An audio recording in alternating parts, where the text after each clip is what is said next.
চাটগঞ্জ জেলার ছোট্ট গ্রাম হরিপুর, যেখানে বাস করত রাজু নামে এক পরিশ্রমী কৃষক। সে খুব পরিশ্রম করে তার ছোট্ট জমিতে খুব বেশি পরিমাণ ফসল ফলিয়ে তার পরিবারের সাথে সুখে শান্তিতে দিন কাটাতো। রাজু তার ছোট্ট জমিতে উন্নত পদ্ধতিতে ভিন্ন ভিন্ন মরশুমে ভিন্ন চাষ আবাদ অন্যান্য কৃষকদের তুলনায় খুব ভালোভাবে করত। রাজু তার কৃষি জমিতে অনেক বেশি মাত্রায় অন্য কৃষকের তুলনায় বেশি কাজ বা পরিশ্রম করত। সে তার ফসলগুলোকে প্রত্যেক দিন পরিচর্যা খুব ভালোভাবে করত। আধুনিক পদ্ধতিতে সে ফসল বুনত। কোনো এক বছর প্রাকৃতিক দুর্যোগের কারণে গ্রামের সমস্ত কৃষকের ফসল নষ্ট হয়ে যায়, কিন্তু রাজুর ফসল নষ্ট হয় না।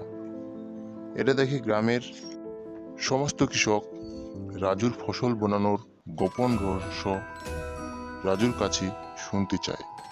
রাজু ভাই, তুমি কিভাবে এত সুন্দর ফসল ফলাতে পারো, একটু যদি আমাদের বলতে। হ্যাঁ রাজুদা, আমাদেরও একটু বলো তোমার ফসল বানানোর গোপন রহস্যটা। তখন রাজু বলে, আমার কোনো গোপন রহস্য নেই।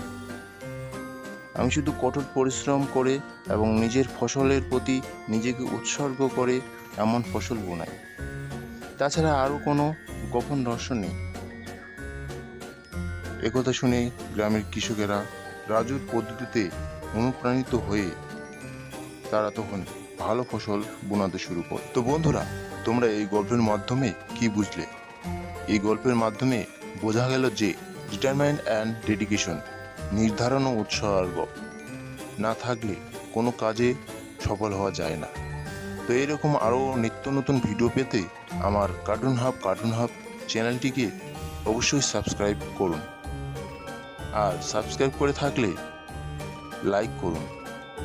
আপনাদের একটি লাইক আমাকে ভিডিও বানাতে উৎসাহিত করে। তো বন্ধুরা, দেখা হচ্ছে পরের ভিডিওতে।